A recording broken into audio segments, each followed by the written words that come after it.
इतिहासकार उत्पादन केंद्रों की पहचान कुछ खास चीजों से करते हैं। जहां औजार ज्यादा मात्रा में मिलते हैं उसे उत्पादन केंद्र माना जाता है, क्योंकि ज्यादा औजार ज्यादा काम का संकेत देते हैं।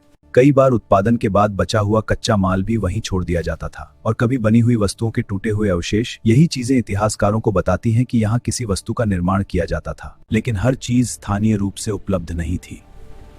कई खास वस्तुएं दूर दूर के क्षेत्रों से मंगाई जाती थी। हड़प्पा के लोग अपने आसपास मिलने वाले कच्चे माल का भी उपयोग करते थे, जैसे मिट्टी, पत्थर, लकड़ी और धातुएं। इनसे रोजमर्रा की कई वस्तुएं बनाई जाती थीं।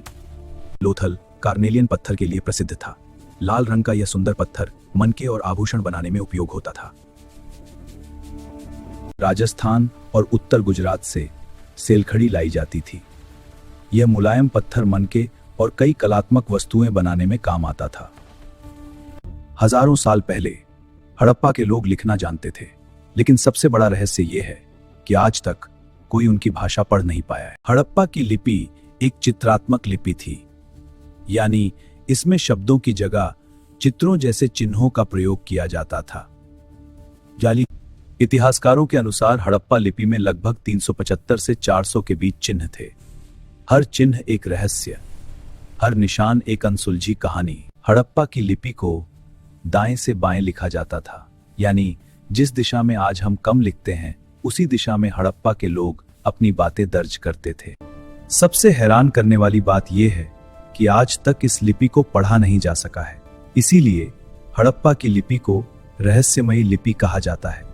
शायद हड़प्पा सभ्यता के सबसे बड़े राज आज भी इन्हीं चिन्हों में छिपे हुए हैं। इतनी विशाल सभ्यता, इतने बड़े शहर, इतनी शानदार व्यवस्था, लेकिन सबसे बड़ा सवाल यह है, हड़प्पा को चलाता कौन था? हड़प्पा संस्कृति के शासन को लेकर इतिहासकारों के बीच 3 अलग अलग मत हैं और हर मत हड़प्पा को अलग नजरिए से देखता है।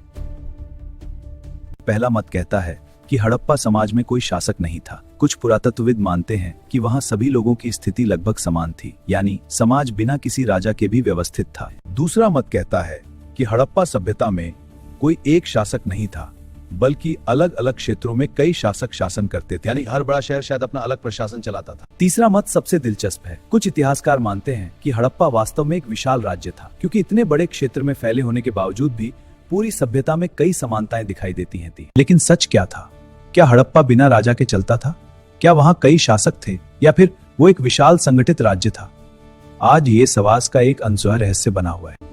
हड़प्पा के लोग सिर्फ शहर और व्यापार ही नहीं समझते थे, उनकी अपनी आस्था भी थी।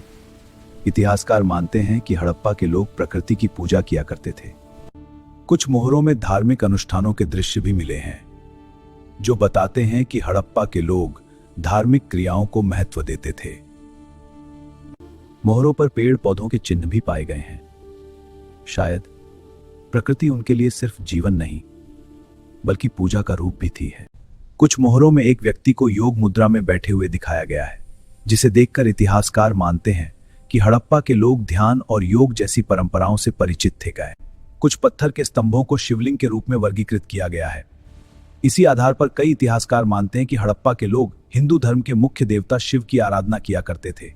हड़प्पा की धार्मिक मान्यताएं हमें बताती हैं कि हजारों साल पहले भी मनुष्य सिर्फ शहर नहीं बना रहा था, वो विश्वास और अध्यात्म की दुनिया भी रच रहा था। एक ऐसी सभ्यता जिसने विशाल शहर बनाए, जो व्यापार, कला और प्लानिंग में दुनिया से आगे थी। आखिर वो अचानक खत्म कैसे हो गई? इतिहासकार मानते हैं कि हड़प्पा सभ्यता का अंत किसी प्राकृतिक आपदा के कारण हुआ होगा, लेकिन आखिर वो आपदा क्या थी? कुछ इतिहासकारों का मानना है कि एक भीषण भूकंप ने हड़प्पा सभ्यता को हिलाकर रख दिया।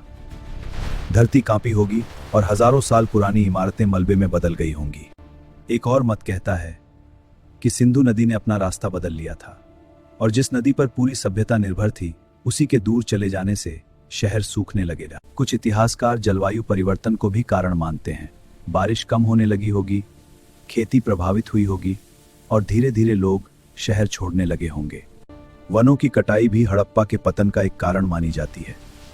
लकड़ी की बढ़ती जरूरत ने शायद जंगलों को खत्म कर दिया और प्रकृति का संतुलन बिगड़ गया। कुछ इतिहासकारों ने आर्यों के आक्रमण को भी हड़प्पा सभ्यता के पतन का कारण माना है। हालांकि इस मत पर आज भी बहस जारी है।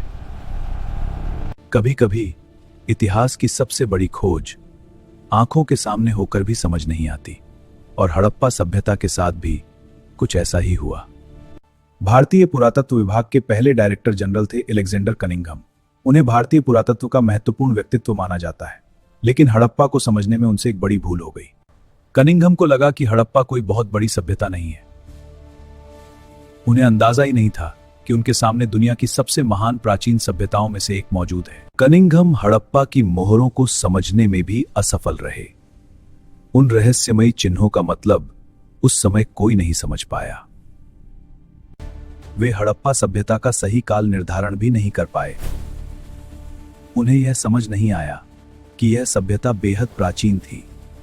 तो कनिंघम की सबसे बड़ी गलती यह थी कि उन्होंने केवल लिखित प्रमाणों पर विश्वास किया, और इसी वजह से वे हड़प्पा की असली पहचान समझ नहीं पाए। हजारों साल पहले जब दुनिया सभ्यता सीख रही थी, तब हड़प्पा व्यवस्थित जीवन जीना सीख चुका था। उसकी मोहरें, उसके मनके और उसकी रहस्यमयी लिपि आज भी इतिहासकारों को हैरान कर देती हैं। उसके शहर मिट गए, लेकिन हड़प्पा आज भी याद दिलाता है कि भारत की सभ्यता असाधारण थी।